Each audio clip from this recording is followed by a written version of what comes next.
उसने क्या कहा है कि हमारे पास क्या है, एक सी पॉइंट लाई करता है between point A and B.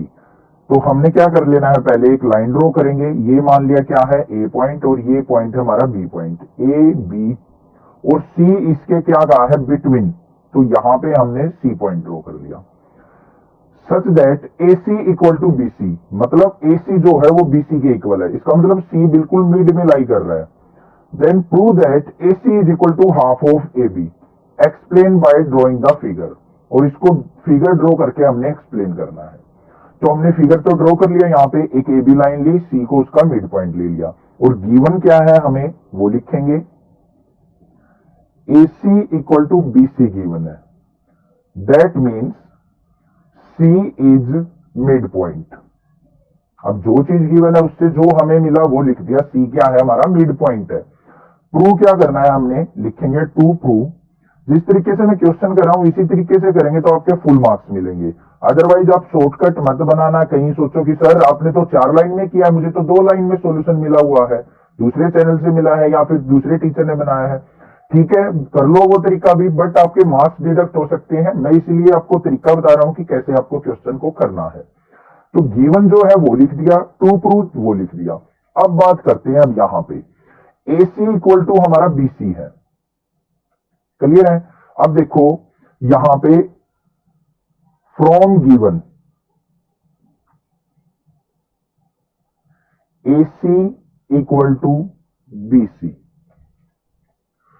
अब हमने पीछे ऑक्सियोम्स के अंदर भी पढ़ा है कि अगर मान लिया दो चीज हमारी इक्वल है, अगर उसमें सेम चीज दोनों तरफ ऐड किया जाए तब भी वो इक्वल ही रहती हैं। ठीक है, जैसे मान लिया ए इक्वल टू बी है, इस तरफ भी 2 ऐड कर दूं, इस तरफ भी 2 ऐड कर दूं, तब भी वो इक्वल रहती हैं। तो सेम प्रोसीजर हमने यहां पे अप्लाई करना है। ए C equal to B C है, तो मैंने क्या किया, ए सी इस तरफ भी ऐड कर लिया, ए सी इस तरफ भी ऐड कर लिया। अब आपके माइंड में आएगा सर ए सी ही क्यों ऐड किया हमने, कोई और टर्म क्यों नहीं ऐड की। तो सुनो ध्यान से, अब यहां से जो टू प्रूव करना है, क्या करना है हमने, टू प्रूव। यहां से देखो एक बार मैं आपको बताऊं, साइड में ये रफ में करके दिखा रहा हूं मैं, ए बी 2 की मल्टीप्लाई करेंगे तो क्या आ गया, 2ac equal to A B. जो भी हमने प्रूव करना है उससे देखेंगे। हमें ac क्या चाहिए, डबल चाहिए, हमारे पास था सिंगल ac, इसको डबल बनाने के लिए ac ऐड करना पड़ेगा, तो इसीलिए हमने दोनों तरफ क्या किया, ac ऐड किया। तो ac प्लस ac क्या आ गया, 2ac is equal to bc plus ac, bc plus ac क्या किसके इक्वल आ गया, ab के। तो यहां से ac इज इक्वल टू क्या आ गया, 2 नीचे जाएगा तो ab बाय 2, यही तो प्रूव करना था। तो यहां पे क्या लिख देंगे, हैंस प्रूव्ड। आई होप आपको अच्छे से समझ में आ गया होगा। ये भी पता चल गया है कि हमने एसी ही क्यों ऐड किया है, क्योंकि टीचर्स बता देते हैं कि एसी ऐड कर लेना, बट बच्चों को पता नहीं होता कि सर कैसे पता चले कि हमने क्या ऐड करना है। अब आपको क्लियर हो चुका होगा। कोई डाउट लगे तो आप मुझे कमेंट करके बता सकते हैं, अदरवाइज कमेंट करके बताइए आपको चैनल कैसा लगता है, शेयर जरूर कर दें। अगर आपको क्वेश्चन अच्छे से समझ में आया है तो इतना तो आप सपोर्ट कर ही सकते हैं चैनल के लिए। लाइक कमेंट करके बताइए चैनल के बारे में। नेक्स्ट देखते हैं अपना क्वेश्चन नंबर 5 क्या है। क्वेश्चन नंबर 5 क्या है, in question number 4 point C is called a mid point. अभी अभी हमने प्रूव किया है कि सी जो है मिड पॉइंट था लाइन सेगमेंट ए बी का। तो हमने अब दोबारा से क्या प्रूव करना है, every line segment has one and only one mid point. तो हर एक लाइन सेगमेंट के अंदर एक ही हमारा मिड पॉइंट होता है। ठीक है, तो हमें जो गिवन था यहां पे, अब गिवन मानेंगे हमने जो प्रूव किया है, क्या ए सी इज इक्वल टू क्या था, ए बी बाय 2। तो यहां पे क्या लिखेंगे हम, इसको प्रूव्ड। हम प्रूव कर चुके कि ए सी जो है वो ए बी बाय 2 था। मान लिया हमारे पास एक लाइन है ये ए बी और सी इसका मिड पॉइंट है, तो इससे तो लिख दिया हमने A C equal to A B by 2, equation number first. कोई और लाइन बनाई हमने ए बी, इसका पॉइंट मान लिया बीच में कोई डी। अब डी अगर मिड पॉइंट होगा हमारा तो क्या रिलेशन होगा, A D is equal to A B by 2 होगा, मतलब ए डी जो है ए बी का हाफ होगा अगर डी हमारा मिड पॉइंट है। तो ये हो गया इक्वेशन नंबर सेकंड। तो अब यहां पे लिखेंगे हम from first and second. Right side देखो दोनों इक्वल है, तो लेफ्ट हैंड साइड भी क्या होंगी, इक्वल। तो यहां पे from first and second AC is equal to क्या हो जाएगा, AD। मीन जो C और D पॉइंट है वो क्या होंगे, हमारे सेम ही होंगे, तभी तो हम इक्वल कह सकते हैं। तो यहां पे क्या लिखेंगे, C and D are coincides. देखो ध्यान से समझो, दोनों ये साइड इक्वल है तो ये भी इक्वल हुई, और ये तब कब इक्वल होंगी, जब AC इक्वल टू AD कब होगा, जब D और C सेम जगह लाई करते होंगे। ठीक है, तो इसका मतलब D और C क्या है, मिड पॉइंट पे ही है, तो only single mid point exist करता है किसी भी लाइन सेगमेंट का। तो यहां पे क्या लिखेंगे, only single mid point exist of line segment. तो किसी भी लाइन सेगमेंट का only single point, single mid point ही एग्जिस्ट करता है। तो आई होप क्वेश्चन नंबर 5 भी आपको अच्छे से क्लियर हो गया होगा। नेक्स्ट बात करेंगे अपने क्वेश्चन नंबर 6 की। क्वेश्चन नंबर 6 के अंदर हमें एक फिगर गिवन है, तो एक लाइन की तरीके से फिगर है वो ड्रॉ कर लेते हैं। मान लिया ये हमारा फिगर है, इसका ये पॉइंट हमारा A है, ये पॉइंट हमारा D है, बीच में हमारे दो पॉइंट्स हैं, ये B और ये मान लिया C।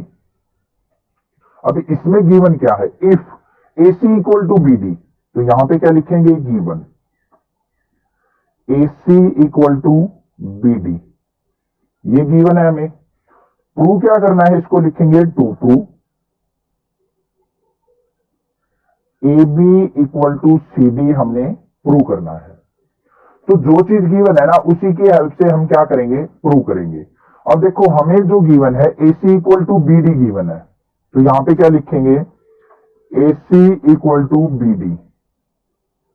BD इसको मैं क्या लिख सकता हूं, इसको ध्यान से देखो, मैं क्या लिख सकता हूं,